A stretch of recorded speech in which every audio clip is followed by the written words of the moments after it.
Waalaikumsalam. Wah, kangen. Mbak, Pik di sini kelihatan ya, Mbak ya?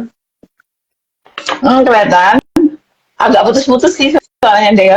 Oh ya, agak putus. Segini masih putus-putus enggak, Mbak? Udah kok. Udah. Mbak, makasih ya, Mbak. saya seneng sih bisa ngejalin lagi, bisa silaturahim lagi. Udah lama banget ya, Mbak ya? Iya, hampir 10 tahun ya. 8 tahun ya. Iya. Udah bener 2015. Iya benar, hampir 10 tahun. Dan iya, saya juga akan surprise juga, Mbak Ai. Wah, Mbak Ai welcome nih. Saya ampirin. Saya udah expect kan, tapi enggak apa-apa sih. Saya ini aja ngampirin aja gitu. soalnya kan paham di sana pasti padat kan. Iya, santai. Mbak Ai. Saya kemarin ini juga live bareng, bukan kemarin sih Mbak, udah kita ngobrol santai ya Mbak ya. Saya beberapa waktu yang lalu itu ngobrol juga sama Dek Meta. Ini saya ingat Mbak karena habis ngobrol sama Dek Meta di live. Mbak itu orang dimension sama Dek Meta. Jadi kayak Mbak itu orang yang kayak menginspirasi gitu, menginspirasi. Jadi memang saya tuh Mbak kan ke lautan. Adek itu sampai ngomong Bu Aya, soalnya Bu Aya itu ini nih kayak gitu. Oh Mbak Aya, tapi saya udah sampai ngomong ke Adek. Bener ya Dek Meta ini ya, mahasiswanya Mbak ya. Dulu bimbingan walaupun gak secara gak langsung sih.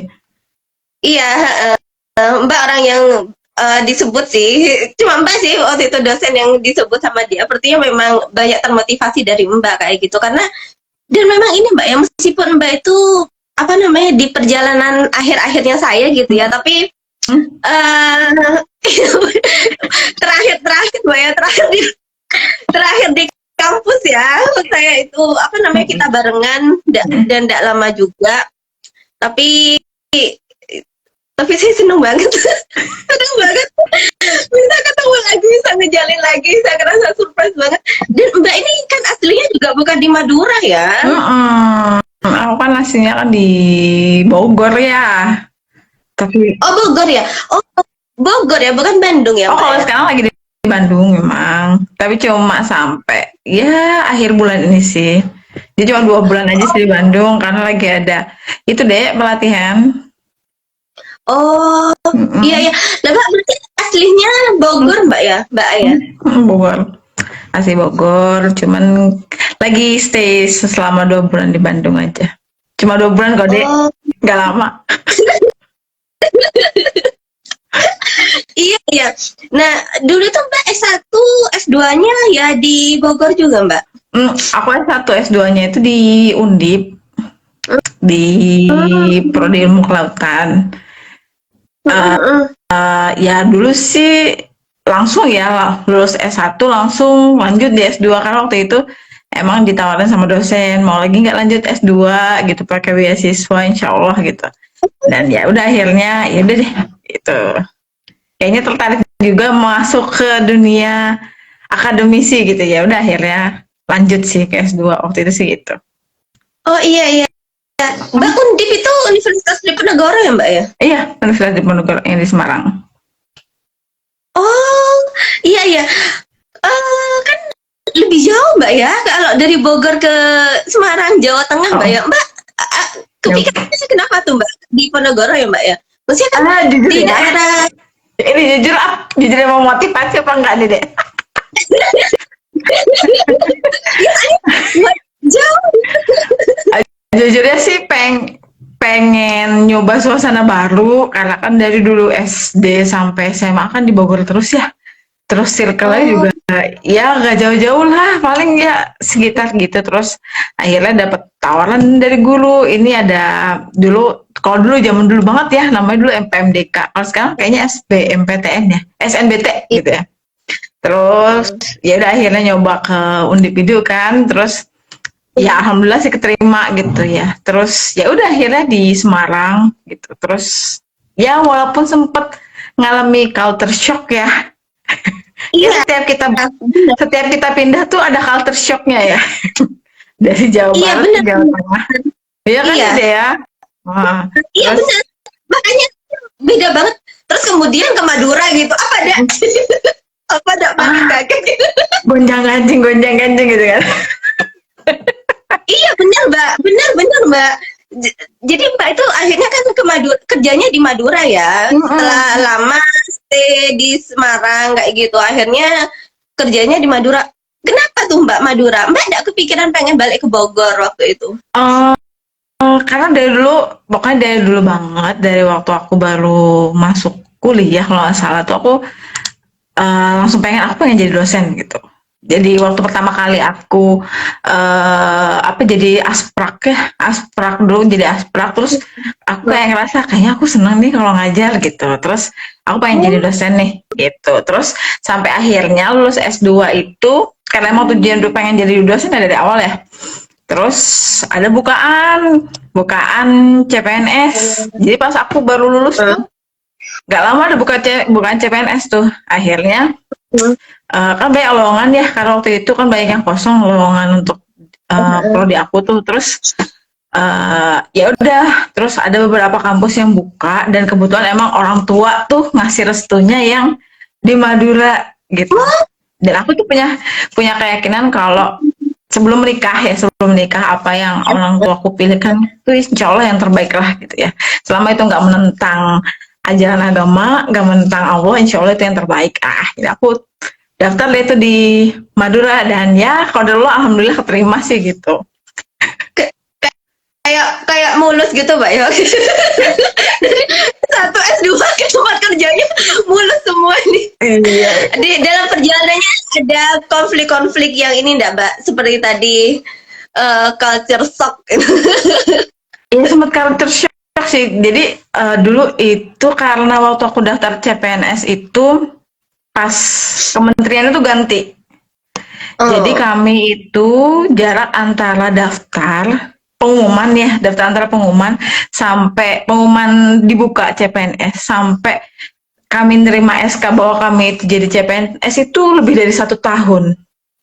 Jadi setelah pas pengumuman itu tuh kami tuh kayak yang ini aku tuh beneran diterima apa enggak gitu ya karena selama setahun tuh gak ada gak ada kabar apapun gitu ya sampai mana aku waktu itu tuh udah sempet resign dari kerjaanku dulu kan karena udah ada pengumuman aku diterima tapi sampai hampir setahun tuh nggak ada panggilan gitu aku tuh beneran diterima apa enggak gitu ya dan aku tuh sudah hampir setahun juga nganggur gitu ya demi untuk Iya. nungguin kapan aku harus dipanggil itu sih yang sebenarnya tuh jadi problem banget deh kan kita kalau habis lulus itu kan harapan orang tua itu menghasilkan sesuatu ya setidaknya Iya. walaupun tidak menghasilkan uang menghasilkan nama baik kan gitu Oh iya.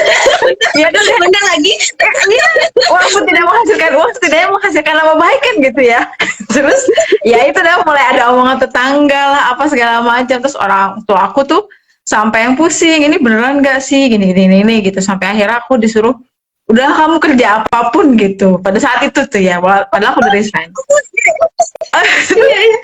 biar biar kalau mama kata kata ibu ya biar mama kalau ditanyain tetangga tuh tahu Oh, ngasih tahu iya anakku udah kerja gitu sampai oke random banget deh dulu tuh terus sampai ya alhamdulillah itu ada temen yang nawarin eh bener. eh ini kan ngomongnya orang Jawa Barat kan ngomongnya gue lo ya ya lu Iya. mau kerja nggak gitu kerja apa gitu ya jadi guru hah jadi guru gitu ya guru apa matematika jauh banget ya dari kelautan Iya, jadi iya. matematika kan jauh banget ya deh ya terus akhirnya ya udah deh aku terima gitu ya ya udah kamu jadi guru dulu gitu ya udah jadi akhirnya tuh aku jadi guru nggak lama setelah 1 bulan satu Mm-mm. bulan jadi guru itu ada panggilan Oh, panggilan datang ke Madu iya, iya. ya Oh, alah. ya Iya, iya, iya. ya problemanya tuh antara nggak enak sama temen karena waktu itu temen jadi wakasek kan. Terus apa, dan masa kerja itu baru 1 bulan, walaupun memang bukan kontrak sih waktu itu, lepas ya, lepas. Tapi setidaknya kita kan kalau resign itu kan biasanya setidaknya menyediakan pengganti untuk menggantikan posisi kita kan gitu ya, namanya juga anak-anak kan butuh ya ada yang ngajar ya. Terus ya udah gitu, tiba-tiba gitu ya sebulan pokoknya nggak mau tahu itu kampus, pokoknya aku harus datang 2 hari kemudian gitu ya. Itu sih yang kayaknya tuh hidup aku tuh serba dadakan gitu, jebret jebret jebret jebret. Iya benar. Jadi tuh ya yang nama hidup itu kan penuh dengan kejutan ya. Kadang kita nggak kok, ya maksudnya kan kita kan selalu pengen apa-apa well prepare lah gitu ya. Aku misalnya kalau pindah ke Madura, aku harus nyiapin apa dulu. Ini tiba-tiba dalam waktu 2 hari kamu sudah harus datang ke sana, memboyong semua barang-barang, pindah dan siap kerja di sana. Jadi itu ya sempet shock juga, terus gimana ngomong sama ketua yayasan apa segala macam. Kalau aku tuh ngundurin diri walaupun baru 1 bulan ngajar saat itu saya kayak gitu. Terus sampai saat aku udah pindah ke Madura tuh sampai murid-murid aku tuh masih WA gitu. Ibu kok nggak balik lagi ngajar di sini, kangen ibu apa segala macam. Padahal baru 1 bulan gitu. Ya, terus aku bilang insya Allah ibu nggak balik ngajar di sana lagi karena saya udah ngajar di tempat lain. Ya gitulah pokoknya yang bikin ya terkejut ya. Tapi kan emang selalu ada hikmah dari segalanya lah. Terus ya pas nyampe ke Madura gitu ya, agak kaget sih karena ternyata cuacanya beda banget sama di Bogor ya deh ya. Dengan lu kan mungkin pernah di Bogor, pernah ke Bogor mungkin ya. Iya. Itu ini Mbak, ini aja Malang sama Madura aja itu saya kayak gitu. Kalau udah balik ke Madura itu saya, aduh Mbak, kayak mandi harus 5 kali gitu. Padahal di Malang itu sehari nggak mandi nggak apa-apa gitu. Nggak pernah keringetan ya kalau di Malang ya. Makanya. Kalau di Madura kita nggak ngapa-ngapain aja keringetan gitu ya deh ya. Jadi tuh aku sempet culture shock, terus ya itulah mulai kan karena mungkin kan kulit kan nggak apa ya, baru pertama kali pindah, terus aku kan emang punya alergi gitu ya.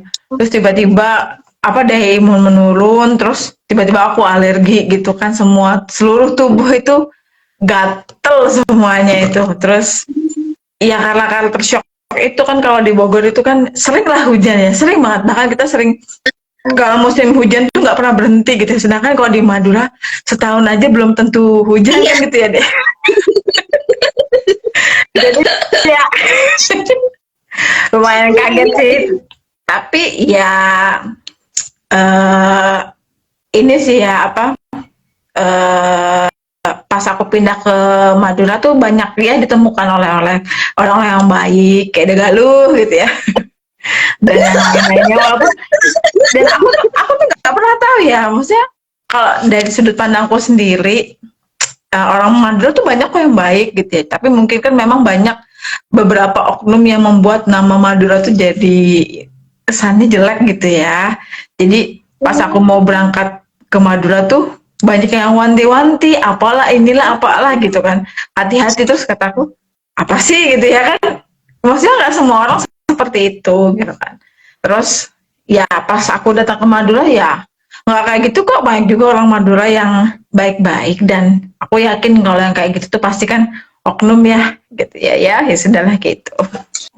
Tapi ya bisa dilihat sampai sekarang masih betah kok, buktinya kalaupun nggak betah di Madura, misalnya ngajar di Madura, bisa jadi kan rumahku di Mas Surabaya ya, tapi rumahku sekarang juga di Madura. Berarti kan betah. Bener gitu banget Mbak ya, maksudnya takdir itu gitu banget ya Mbak itu stay-nya, maksudnya aslinya mana, terus kemudian akhirnya sama Allah ditakdirkan kemana, terus kemudian nikahnya juga di situ gitu ya, di Madura juga dijodohinya di sana. Jadi wah gitu. Memang gitu banget takdir ya Mbak ya. Iya, surprise banget deh. Ya Banyak lika-likunya juga sih. Nggak sih Mbak kayak apa namanya kadang-kadang atau sekali itu ada momen kayak yang flashback perjalanannya Mbak ke belakang, wah kayak gitu. Terus banyak kaget gitu ngeliat perjalanannya Mbak. Iya pasti ya. Kadang tuh aku tuh kadang gini, kok bisa ya aku tuh milih ke sini gitu. Padahal seumur hidup nggak pernah ke Madura, ke Jawa Timurnya nggak pernah kan. Paling lewatin doang gitu kan. Kalau ke Bali kan sih ngelewatin ya. Terus kok bisa ya milih di sini dan sama sekali nggak ada orang yang dikenal kan saat itu. Gitu. Terus ya kalau dipikir-pikir ya modal nekat aja gitu kan ya. Kan kayak Degaluh nih tiba-tiba pindah ke Malang kan juga modal nekat ya deh. Modalnya kan modal keyakinan gitu ya. Yakin saya bisa hidup di sana kan gitu. Bener. Ya, Iya gitu. iya Mbak. Mbak, tapi loh Mbak, kayaknya orang Jawa Barat itu memang terkenal berani deh Mbak. Maksudnya berani kayak kayak Mbak nih. Em, karena dulu itu saya juga waktu kuliah di kampus itu juga punya kakak tingkat yang lumayan jauh 3 tahun di atasnya saya, anak pertanian, Mm-mm. agro itu Mbak dari Bandung. Dari Bandung, ya gitu dari Bandung terus ini ke Madura, padahal di Madura tidak ada siapa-siapa kayak gitu sih. Em, memang kayaknya pas barusan saya kayak ngedia sih pas ini soalnya Mbak juga logatnya mirip banget sama dia, putihnya mirip karena saya deket juga sama dia dulu kakak tingkat Mbak kayak gitu. Iya kayaknya emang terkenal Bandi karena ini Mbak ya, maksudnya saya benar katanya Mbak dengan kultur yang beda kan Mbak, Mm-mm. daerah Jawa Barat dengan Madura, apalagi Mbak udah banyak dengar tentang orang Madura yang segitunya segitunya. Segala macem lah pokoknya gitu kan. Mbak, tapi Terus ini sih Mbak, apa namanya, Mbak memang terbiasa mandiri dari kecil Mbak ya. Maksudnya ini kan em, berani, ini oke. kan ini Mbak ya. Istilahnya Bukan, berani merantau jauh ya. Kalau iya benar. dibilang mandiri dari kecil nggak juga ya. Hmm, Pokoknya aku sih ngerasa selama aku periode sekolah ya mungkin karena memang orang tua nggak pernah apa bukan strict parents gitu ya. Jadi ya Oh, dulu malah bisa dibilang manja, nggak pernah bantuin ibu nyuci gitu nggak pernah. Bahkan baju itu udah ada yang nyucikan, bukan ibu sih, ada yang bantu kami di rumah heeh. gitu kan. Terus sampai akhirnya titik baliknya itu aku punya adik lagi. Jadi kelas 2 Oh, SMA ibu tuh ngelahirin. Jadi aku punya adik lagi, punya adik. Jadi harusnya tuh aku anak terakhir. Terus iya. setelah aku ada adik lagi. Nah, semenjak aku punya adik itulah akhirnya tuh ya mungkin jiwa kakaknya tuh keluar ya. Nama juga udah dewasa ya, udah kelas 2 SMA. Ya akhirnya tuh walaupun kami punya yang bantuin, ada yang rewang gitu, ya aku bantuin ibu masak. Padahal sama sekali nggak pernah masak dulu. Megang pisau nggak. Aku paling cuma bisa masak mie instan aja, Indomie udah. Yang lainnya nggak bisa masak gitu. Terus setiap sebelum berangkat sekolah, aku kan sekolahnya jauh ya. Aku sekolah itu di kota, sedangkan rumahku kan Bogor tapi yang deket Depok jauh gitu ya. Dan sebelum subuh adekku bangun nih ya. Jadi tuh sebelum aku mandi dan lain-lain tuh aku nyusuin adekku dulu pakai susu formula kan waktu itu adek nyusuin adekku. Iya. Jadi tuh benar-benar jadi ya dari situlah akhirnya mulai ada kesadaran bahwa oh ya aku harus berdiri di kakiku sendiri gitu kan. Terus sampai akhirnya aku ngerasain ternyata ketika kita merantau itu memaksa kita untuk jadi mandiri gitu ya. Iya, Iya benar ya. bener Ya. Mbak. Karena ya Bener. gak ada yang bisa diandalkan selain diri sendiri kan gitu. Kadang kita Heeh. kalau menggantungkan harapan ke teman nanti kan juga ujung-ujungnya kecewa ya. Bener. Jadi Iya, bener. aku waktu itu merasa bahwa oke, aku ngerantau terus culture shock, culture shock ya karena tiba-tiba yang biasa ada yang nyuciin baju aku gitu ya nggak ada Iya. gitu ya.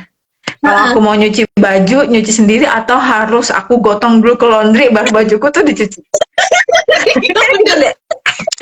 Ya kan ya. Sampai saking ini cerita jorok sih. Mudah-mudahan suami aku nggak nonton.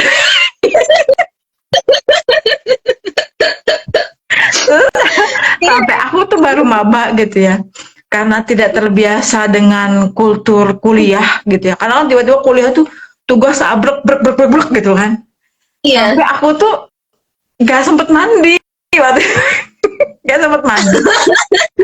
Terus ternyata baju di lemari tuh nggak ada, udah habis gitu ya. Dan aku belum gontok ke laundry. Jorok banget ya.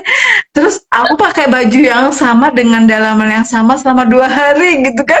Karena aku pagi itu jam 7 itu harus ada praktikum fisika. Padahal dari kos aku ke kampus itu nggak ada angkot, harus jalan kaki gitu ya. Jadi ya ampun. Ya ada akhirnya dari situ ngerasa ya ampun ini oke, berarti gue harus belajar nih gimana caranya manage waktu, setidaknya bagaimana caranya baju tuh yang bersih tuh harus selalu ada gitu kan. Aduh banget. Iya, iya. Dan kalau misalnya aku ngajar tuh ya, ngajar nih misal di maba-maba gitu, aku sering nanya gimana kalian, iya bu gini sempet mandi nggak sempet bu, sama ibu juga pernah ya man. Aduh. Aduh, iya iya, Mbak ini termasuk dosen yang memang deket ya sama mahasiswanya ya, memang. Ya, lumayan sih beberapa gitu. Karena ini cerita dulu ya, dulu kan Iya. waktu zaman aku kuliah itu rata-rata dosen-dosen tuh strict ya. Oh Strictnya itu iya. kalau aku terlambat itu nggak boleh masuk lagi, gitu ya. Oh. Terus kalau aku terlambat itu bahkan ada dosen yang akan kalau kita sekali terlambat itu selamanya kita dapat E gitu. Nah akhirnya iya makanya kita selalu berusaha nih dulu waktu kuliah jangan sampai terlambat, karena sekalian nama kita itu ditulis beliau dan masuk dompetnya gitu ya. Jadi tanda-tanda dimasukin dompetnya beliau gitu ya. Nah kita tuh akan ngulang berapa kali tuh akan selalu E gitu kan. Nah karena aku dulu dididik kayak gitu nih sama dosenku dulu, walaupun ada juga sih yang baik, tapi ya yang baik itu dulu jarang gitu. Maksudnya yang friendly kayak gitu ya, mesti bisa diajak ngobrol gitu ya, yang terbuka itu jarang gitu ya. Terus sampai akhirnya dulu awal-awal aku ngajar tuh agak strict gitu sama anak-anak gitu ya. Aku dikenal yang ya dosen muda tapi strict gitu. Sampai akhirnya aku menyadari mahasiswaku tuh semuanya nilai jelek. Sampai sekarang juga jelek sih. Sampai sekarang juga banyak yang jelek sih. Terus cuman aku bilang gini, ada yang beda nih sama anak Gen Z sekarang nih sama gen yang dulu ya. Mereka semakin semakin dikasih tekanan, itu banyak yang keluar dari prodi aku. Gitu, dan termasuk mata kuliahku yang menurut Kaprodi waktu itu, mata kuliahku tuh yang menyebabkan anak-anak tuh keluar, karena dulu kan aku ngajar, sampai sekarang sih ngajar kimia dasar ya, jadi mereka tuh berguguran gara-gara kimia katanya gitu. Dan akhirnya sejak 3 tahun yang lalu berubah nih cara ngajar kita, jadi kita mau ngajar itu yang namanya joyful learning gitu. Jadi ya walaupun kadang tuh kayak anak TK juga sih ya, misalnya anak-anak tuh kalau kuliah tuh kita kasih kuis, nanti aku kadang kalau mereka bisa jawab, nanti aku kasih hadiah pop mie yang sudah diseduh gitu. Bisa mau milih pop mie, karena biasa anak-anak tuh kan kalau kuliah nggak sempet sarapan ya, kayaknya kita dulu juga gitu ya deh ya, kuliah pagi apalagi ya, makannya kan di jamak ya, pas siang. Zaman lagi ya kan sudah pagi sama siang, porsinya juga sedikit gitu kan. Terus ya udah biasanya aku sediain tuh mereka mau milih apa, mau pop mie, apa tahu baso atau apa gitu. Jadi dan selama kuliah itu aku perbolehkan mereka makan gift aku gitu ya, dan ya setidaknya sedikit mencairkan anak-anak dan mereka tidak terlalu tertekan dengan kuliah yang dianggap susah gitu ya, karena kan kimia ya. Kuliah yang dianggap susah ya gitu deh. Jadi ya itu semenjak 3 tahun yang lalu ngubah tuh cara ngajar, karena ya memang karakter anak-anak beda-beda sih ya gitu. Mbak, Saya ini sih saya ngerasa kagum Mbak, pembelajar banget Mbak ya, karena dari perjalanannya Mbak dulu maksudnya yang anak mami banget dalam tanda kutip, terus kemudian akhirnya belajar karena punya adik kayak gitu ya, belajar jadi kakak, terus kemudian dari sana akhirnya bisa mandiri. Itu kan pasti prosesnya step by stepnya ini Mbak ya, maksudnya tidak mudah Mbak ya, maksudnya dari yang biasa apa-apa ada dilayani, tidak ngapa-ngapain, terus kemudian harus berperan jadi kakak, belum lagi pas ketika pergi ke tempat lain kayak gitu Mbak ya, tidak ada siapa-siapa, diceritanya Mbak bahkan juga harus jalan kaki, jadi kayak wah ini belajar banget, apalagi di ending barusan Mbak bilang aku merubah cara ngajarku di 3 tahun terakhir, itu kan saya ngerasa wah pembelajar banget ya kayak gitu tuh. Ya kan ada semua orang Mbak kayak gitu. Belajar karena terpaksa deh. Kalau kan nanti mahasiswa aku habis. Loh Mbak, bukannya kimia dasar itu ini Mbak, apa namanya, mata kuliah wajib Mbak? Iya, mata kuliah wajib. Cuman maksudku tuh banyak mahasiswa yang berguguran tuh maksudnya itu bukan berguguran nilainya jelek. Iya banyak sih nilainya jelek, cuman mereka tuh keluar dari prodi kami gitu. Oh, Jadi sekarang kan oh, jadi banyak yang maksudnya keluar. dia pindah Bukan Mbak, pindah ya Allah, prodi, Mbak itu keluar dari UTM gitu kan. ya Mbak itu kok lucu sih Mbak. Ya sekarang lumayan mengenaskan sih karena kan semenjak COVID tuh kita semua prodi sih mengalami penurunan jumlah mahasiswa yang lumayan drastis lah.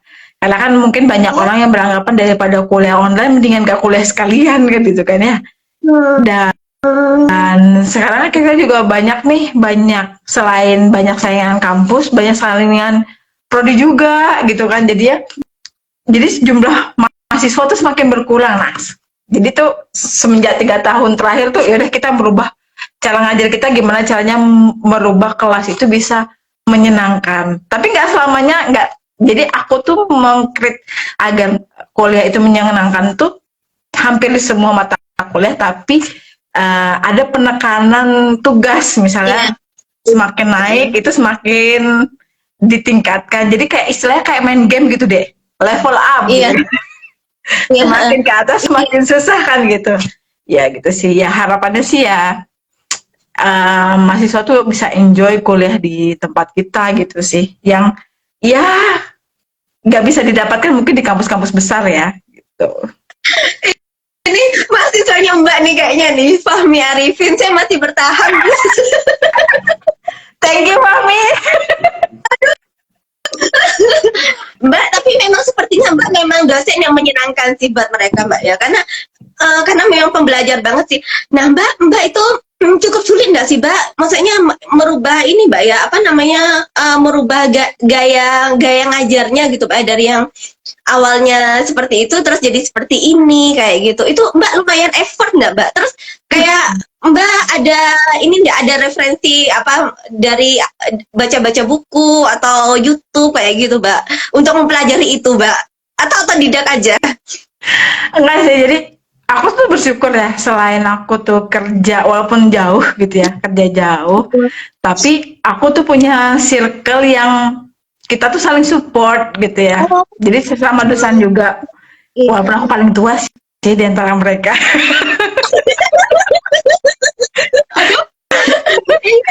Dan kalau ditanya karakter, kan sebenarnya karakter aku tuh emang aslinya cheerful ya, maksudnya tuh ceria gitu ya. Cuman kalau misalnya ngajar itu yang aku tidak punya role model, gimana caranya ngajar tuh yang menyenangkan kan gitu ya, karena dulu dosenku killer semua kan gitu ya. Terus sampai ada satu temanku nih, dia tuh cheerful banget gitu ya. Terus kita sering diskusi gitu ya. Mungkin kalau aku kan tipe kalian kan berpikir logis gitu ya. Nanti kan aku ngasih masukan ke dia, terus dia ngasih masukan ke aku gitu ya. Mbak kalau ngajar mungkin bisa kayak gini-gini nih gitu. Terus oke, akhirnya entah kenapa mulai serentak 3 tahun yang lalu tuh beberapa dari kami tuh merubah cara ngajar kami yang dulunya tuh strict dan lain-lain. Ya udah kita coba cara yang berbeda gitu sih. Kalau dibilang susah sih sebenarnya nggak juga ya, karena yang sebelumnya itu aku ngajar itu tidak menunjukkan karakterku yang sesungguhnya. Sekarang aku jadi lebih lepas. Iya, iya, iya, paham, Gerimis paham. gitu ya. Kalau dulu kan sok-sokan judes gitu ya. Sok-sokan tegas gitu ya. Tapi kalau sekarang tuh ya kayak gini aku ya kayak gini aku gitu. Cuman di saat kita harus tegas ya aku tegas gitu sih. Iya, iya, iya, Mbak. Wah, Mbak, kalau kesannya Mbak sendiri sama tadi Mbak juga sempat nge-mention tentang Gen Z, Mbak ya. Kalau kesannya Mbak sendiri tentang Gen Z gimana tuh, Mbak? Kan memang ini, Mbak ya, memang beda banget, Mbak ya, sama zamannya kita. Kita juga beda zaman, tapi sebenarnya satu gen, Mbak ya, kita masih, Mbak ya.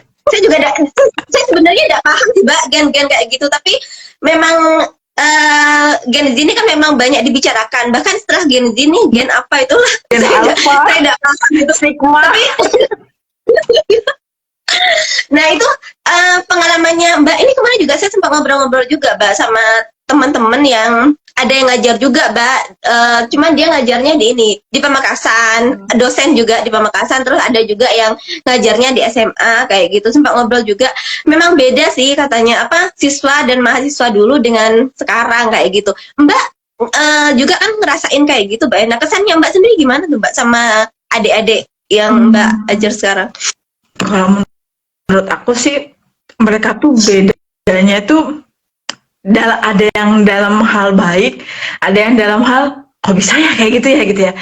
Karena misalnya kayak gini, mereka tuh kalau disuruh kreatif, mereka tuh kreatif ya. Iya, benar. mereka tuh kreatif gitu ya. Kalau misalnya yang penting kita dorong dan kita kasih arahan yang jelas, mereka sebenarnya bisa. Dan karakter mereka itu kalau aku lihat ya, semakin mereka tekan, mereka tuh kita tekan, kita tegasin, kita judesin, mereka tuh stress levelnya tuh langsung meningkat dan mudah burn out gitu deh. Apa ya? Iya.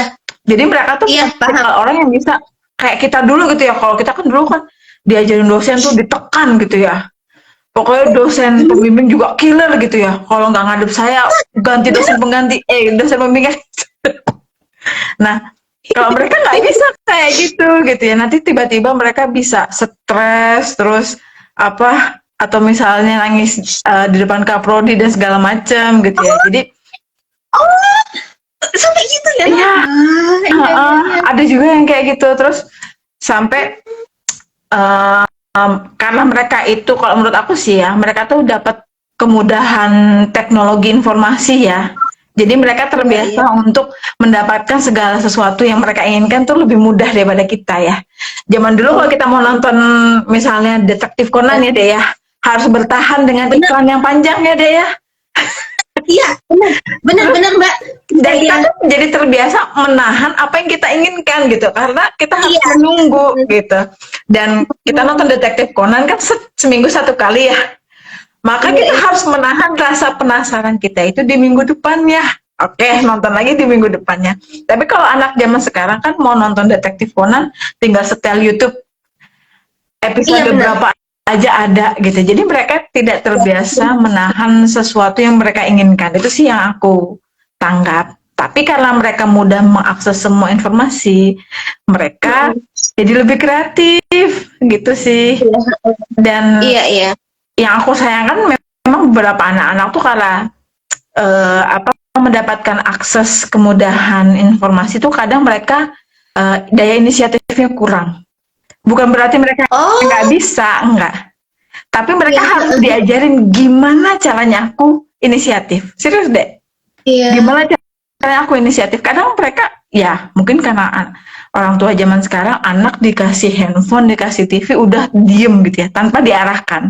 Jadi kadang kita tuh harus membimbing mereka gimana caranya mereka menyelesaikan masalah gitu. Jadi daripada kita bantu untuk menyelesaikan masalahnya, lebih baik mereka kita bimbing nih gimana caranya menyelesaikan masalah itu sih yang aku hadapi banget dengan mahasiswa sekarang sih. Tapi ya aku ya lumayan cocok sih sama anak sekarang. Mungkin dengan cara kita berkomunikasi sama berpikir aja sih yang berbeda ke mereka gitu. Kan mau nggak mau kita harus menerima karakter mahasiswa kita kayak gimana. benar, benar, iya Mbak, saya setuju sih Mbak. Makanya saya kagum banget di perjalanannya Mbak ketika banyak perjalanan belajar gitu. Karena memang kalau nunggu orang lain belajar atau kita minta orang lain belajar dan orang lain bukan yang bisa kita kontrol gitu ya, itu akan sulit gitu Mbak ya. Jadi memang kayak bener katanya Mbak, ya mau tidak mau memang harus belajar gitu Mbak. Kitanya ya memang harus belajar dan menyesuaikan kayak gitu Mbak ya. Kalau menurut Mbak Ai berarti gimana Mbak ya? Maksudnya perannya kita atau Mbak Ai lah ya, sebagai dosen gitu Mbak ya, dengan kondisi teman-teman adik-adik yang seperti ini kayak gitu. Maksudnya selain dengan menyesuaikan ya Mbak ya, karena kan menyesuaikan itu ini Mbak ya lebih ke ya gimana mereka bisa tadi yang Mbak mention stay kayak gitu ya di prodi ini kayak gitu. Tapi kalau maksudnya peran secara umum perannya kita lah Mbak, kalau ada khusus dosen Mbak ya, maksudnya dengan kondisi yang saat ini ya Mbak ya, kayak teknologi yang memang makin memudahkan, karena memang sepertinya jadi rahasia umum Mbak ya, teknologi ini memudahkan tapi di satu sisi itu memang jadi tidak apa ya, jadi tidak kohesif gitu, jadi tidak kokoh, jadi tidak kokoh kayak gitu ya anak-anak sekarang kayak gitu. Kalau menurut Mbak gimana Mbak ya, perannya kita itu atau apa menurut Mbak ya Mbak yang perlu kita lakuin, karena kan pasti anak-anaknya kita generasi berikutnya kayak gitu. Saya pengen tahu perspektifnya Mbak nih. Kalau aku sih selalu bilang bahwa terutama perkembangan AI sekarang ya Dek ya. Kalau Iya, zaman benar. kita dulu bikin esai ya dari pikiran kita sendiri ya. Sekarang kita bisa nyuruh ChatGPT untuk bikinin esai, kita juga bisa ya. Kalau aku merasa bahwa menolak semua teknologi yang ada itu nggak betul juga gitu ya, karena bagaimanapun kita harus beradaptasi dengan kondisi yang ada gitu ya. Justru aku selalu mendukung mereka untuk mendorong mereka gimana caranya menggunakan teknologi yang bijak. Contoh misalnya gitu ya, di bidang aku nih ya, AI itu bukan digunakan untuk membuat skripsi, bukan, tapi membantu kita menyelesaikan masalah yang kita hadapi saat skripsi. Misalnya gini ya, kadang tuh anak-anak tuh stuck gini ya, Bu, saya udah nyari di YouTube nggak ada, gitu ya. Caranya ini misalnya nguji statistik ini nggak ada. Ini gimana carinya? Coba kamu tanya aja di ChatGPT gitu ya. Nah, itu bisa memudahkan mereka untuk menyelesaikan masalahnya. Bukan berarti mereka menumpukan semua permasalahan itu pada ChatGPT, enggak kayak itu, enggak. Tapi gimana caranya mereka menggunakan teknologi yang udah ada itu buat memudahkan mereka gitu sih. Jadi sudut pandang, cara pandang yang berbeda sih gitu. Terus kayak yang ini gini deh. Yang jadi keterbatasan kita selama ini adalah bahasa Inggris. Oh, iya. Ya, walaupun nulis abstrak cuma 1 lembar, pada skripsi banyak ya. Walaupun nulis abstrak itu cuma 1 lembar, kadang menulis dalam bahasa Inggris itu sulit bagi mereka. Walaupun kadang gini, Bu, aku udah pakai Google Translate gitu ya, atau pakai DeepL gitu ya. Tapi kan belum tentu kan grammarnya bagus gitu ya. Hasil grammarnya bagus. Dan kalau pakai AI untuk ngoreksi grammar itu mahal gitu ya. Aku nggak pernah nyuruh mereka untuk belajar grammar habis-habisan, enggak, karena mereka nggak mungkin juga nggak lulus kan. Udah aku coba aja pakai ChatGPT, bisa loh ngoreksi grammar gitu ya. Jadi akhirnya mereka bisa menggunakan beberapa teknologi yang ada itu untuk menyelesaikan masalah kita gitu, masalah mereka. Bukan berarti kita udah terima lepas tangan, pokoknya semuanya harus diselesaikan dengan AI gitu ya.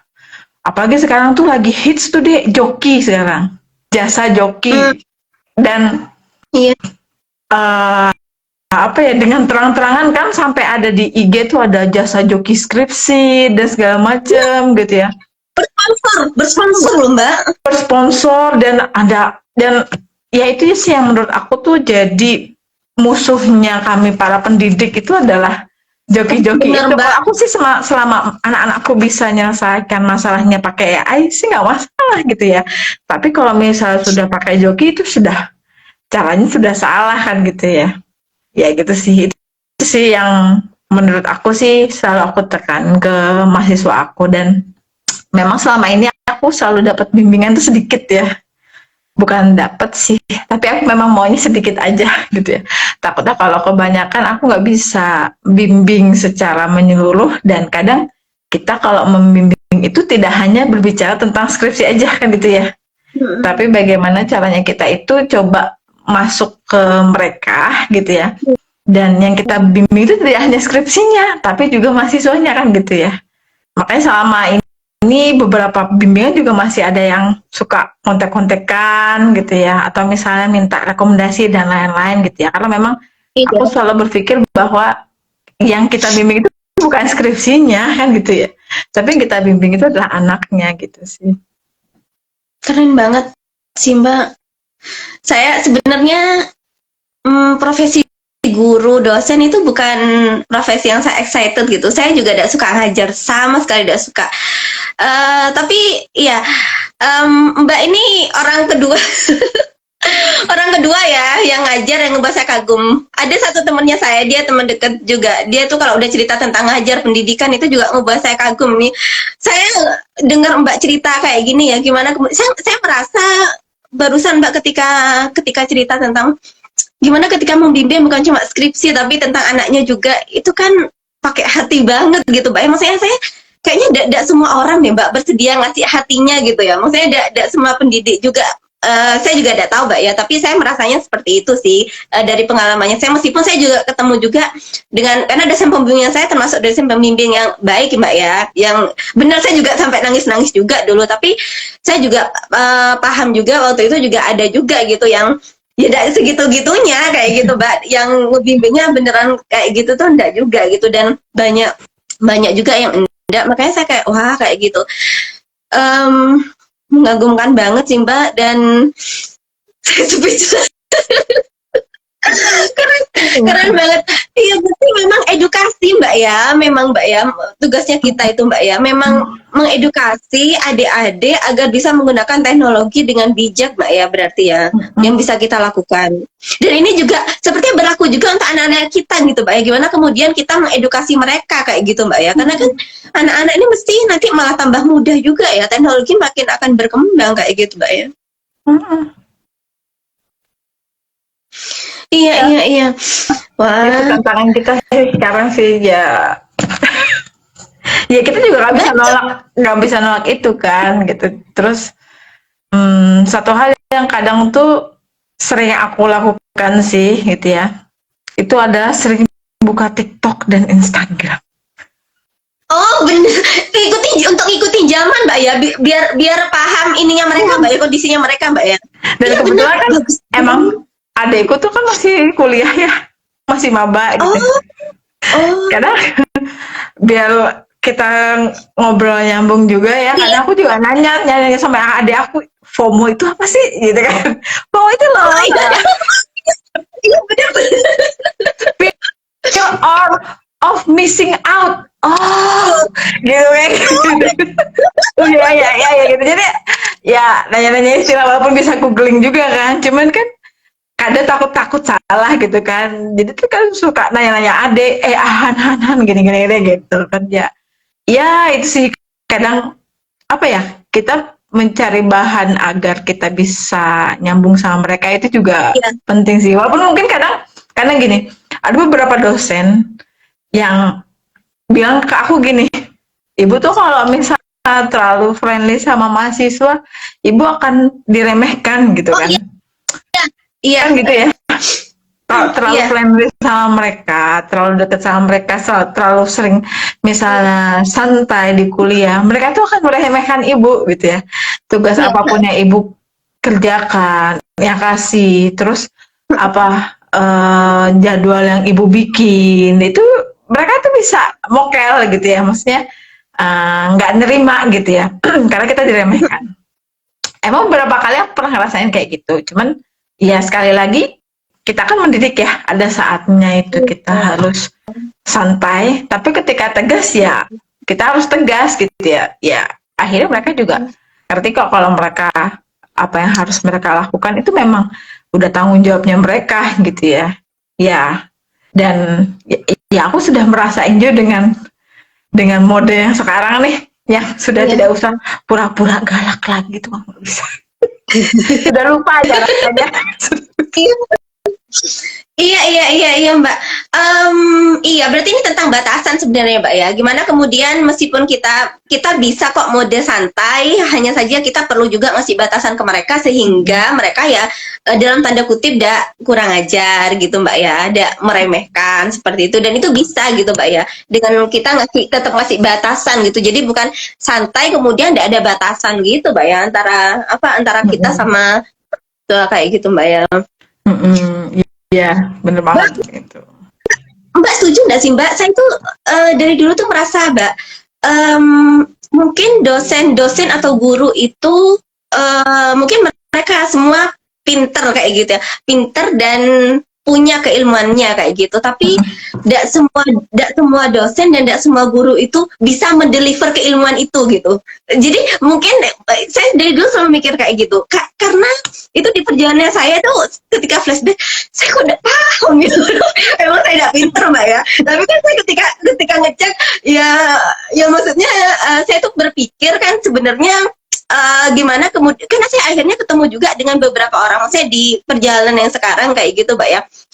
Dia tuh psikiater gitu Mbak, dia tuh psikiater dan dia tuh sangat-sangat bisa menyesuaikan gitu Mbak ketika ngobrol sama saya, terus nanti di publik, terus ke teman-teman rekan kerjanya sangat-sangat bisa menyesuaikan. Jadi kemampuan mendelivernya itu bagus banget sehingga keilmuannya dia itu saya tuh bisa nyampe dan sangat nyampe kayak gitu dan itu membuat saya yakin kalau benar sih ya kayak gitu sepertinya guru dan dosen itu bukan tentang mereka itu punya seberapa banyak ilmu tapi gimana cara mereka mendeliver kayak gitu Mbak sepakat nggak sih Mbak?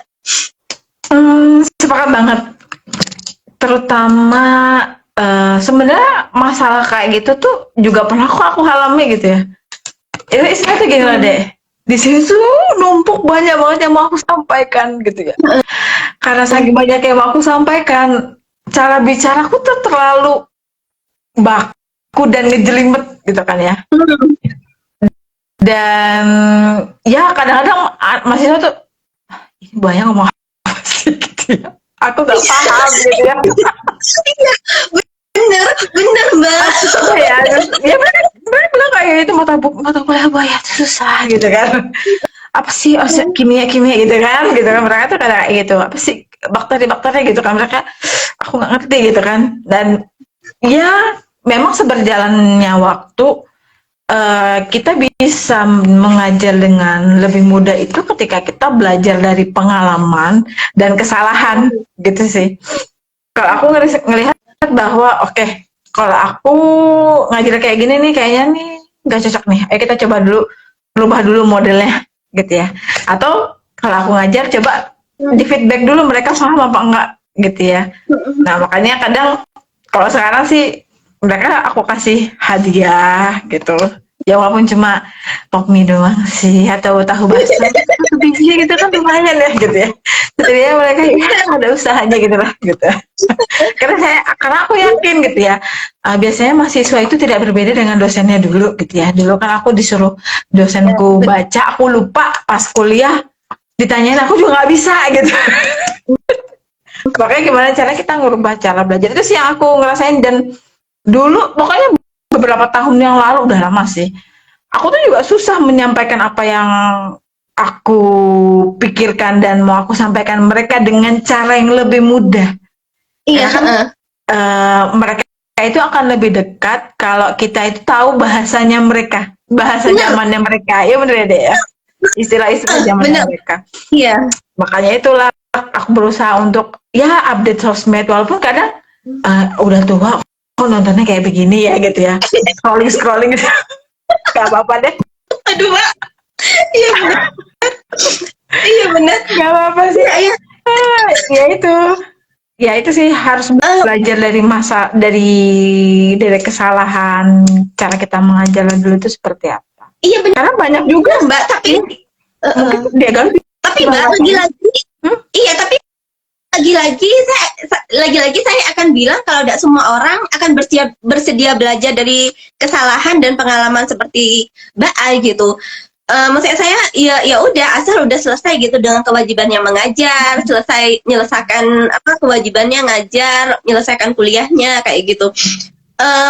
menurut saya banyak juga Mbak yang kayak gitu. Tapi dan pilihan kayak gitu menurut saya juga ada kok di Mbak Ai gitu. Mbak Ai selalu punya pilihan untuk tidak belajar juga, tapi akhirnya pilihannya Mbak itu belajar. Saya penasaran sih Mbak, apa itu memang karena rasa sukanya Mbak belajar atau memang apa Mbak yang memotivasi Mbak? Saya melihat perjalanannya Mbak itu perjalanan belajar banget, dan saya itu sangat excited Mbak ketika ketemu sama orang yang suka belajar kayak gitu. Karena saya tuh meskipun tidak pintar, tapi saya juga akhirnya dalam perjalanan saya tuh banyak belajar, dan saya diajarin untuk belajar dari hidup kayak gini caranya kayak gitu. Saya akhirnya banyak dan itu saya didampingin gitu Mbak. Jadi saya tuh awalnya tidak paham gimana ya caranya belajar dari hidup kayak gitu. Pada zamannya selama 2 tahun lah kayaknya, dia itu emang nemenin banget kayak gitu. Gini loh caranya belajar, gini. Jadi kalau kamu ngelakuin kesalahan kayak gini, kalau kamu tidak ngerubah responmu ya akan tetap kayak gitu.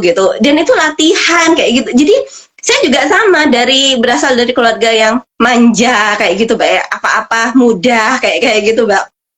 Anak mami banget, overprotective kayak gitu, sehingga tidak paham cara belajar kayak gitu. Tapi dan makanya sampai sama Allah dihadirkan tokoh penolong nih. Tokoh penolong untuk ngasih tahu caranya belajar dari hidup kayak gini loh gitu. Tapi kayaknya di perjalanannya Mbak akhirnya paham sendiri ya, ini aku harus belajar sih kayak gitu. Karena kan yang seperti yang kita tahu, biasanya kan mindsetnya orang tentang belajar itu adalah di bangku kuliah kayak gitu Mbak ya, belajar formal. Tapi di perjalanannya Mbak kan benar-benar belajar tentang hidup tuh, step by stepnya tuh. Ya saya penasaran sih Mbak bagian itu. Memang rasa suka belajar atau? Jadi kalau dari dulu orang tua aku tuh nggak pernah apa ya, menekankan aku untuk belajar tuh nggak pernah. Bahkan ketika aku misalnya dapat nilai 4 dari skala 10 ya, dapat nilai 4, mereka tuh sering bercandain aku, kamu dapat kursi gitu ya. Sampai aku tuh ketipu, dapat kursi. Terus setelah aku masuk kamar, mana gak ada kursinya, ternyata pas aku lihat tuh nilai PPKN tuh dapat 4 gitu. Jadi emang orang dari dulu tuh orang tua aku tuh nggak pernah nekankan aku untuk dapat nilai bagus. Dan keinginan untuk belajar itu dulu ya itu ada karena aku aku harus lulus karena menghadapi ujian nasional. Jadi ada kesadaran untuk UN saat itu sih, dari yang kalau percaya deh ya, dulu aku tuh di kelas itu nggak pernah masuk 10 besar, tapi di kelas 3 karena aku menghadapi UN, aku tuh nggak percaya diri kalau aku tuh bakal lulus ujian. Karena zaman dulu kalau nggak lulus UN berarti kan kita harus ngambil paket C ya, paket Iya, D gitu aja. Benar.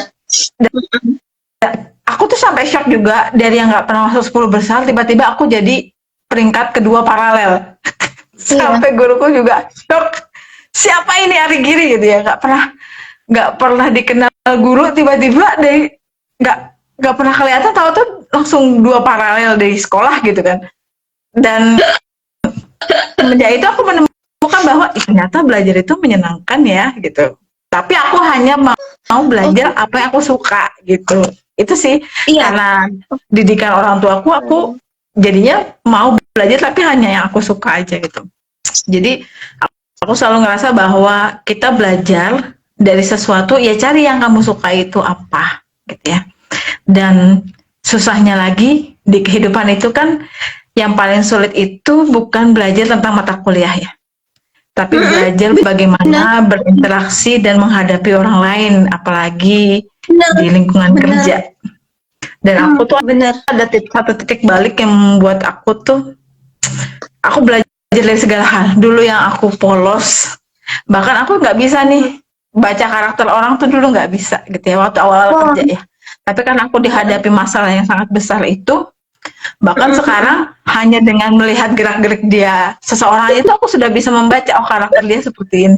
Ya benar gitu ya dia. Biasanya kalau kita dihadapi dengan pengalaman pahit, terlalu banyak dihianati orang gitu ya, dimanfaatkan, dimianati orang oleh orang.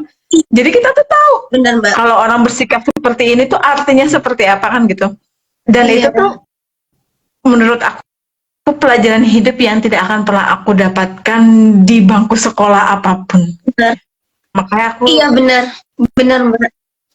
Pengalaman pahit itu kalau diingat sih pahit ya, tapi ternyata ya Allah memang memberikan hikmah dari kejadian yang sangat pahit itu untuk ya kita dapat pengalaman baru dan ya memperbaiki diri gitu ya. Sampai akhirnya ya itu sih yang bikin aku oke, kita harus fokus sama diri sendiri. Oke, kalau kamu belajar udah gitu aja. Tidak usah ngurus urusan orang lain gitu. Aku sih gitu sih selama ya kalau dulu sih ya makanya.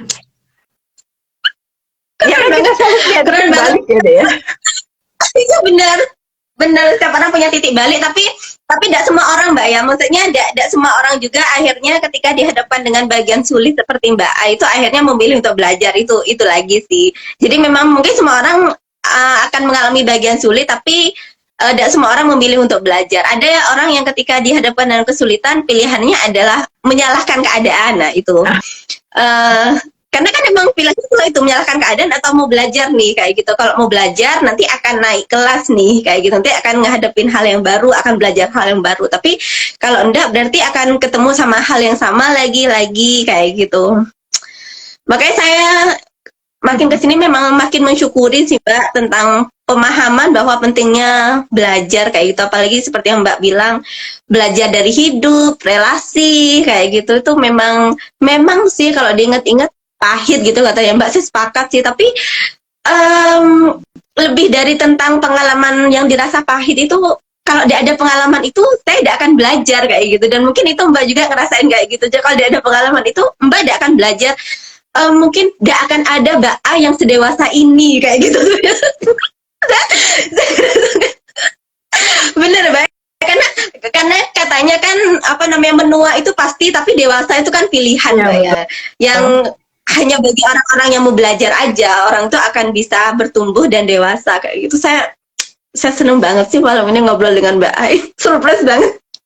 Dan ini Mbak, ada ekspektasi kita ada di obrolan ini kayak gitu tuh. Obrolan ngebuat saya wah kayak gitu. Ketemu dengan Mbak Ai yang dengan perjalanan belajarnya yang wah, ngebuat saya sama aja kagum. Oke Mbak Ai, udah mau jam 9 nih. Mbak juga udah waktunya istirahat, apalagi di Bogor nih. Mbak Ai, makasih banyak Mbak ya. Saya seneng banget sih ini bisa ngejalin dengan Mbak Ai. Nanti kapan-kapan jangan bosan kalau saya ini Mbak ya. Kalau saya silaturahim lagi. Boleh, silaturahim live juga boleh deh, ayo.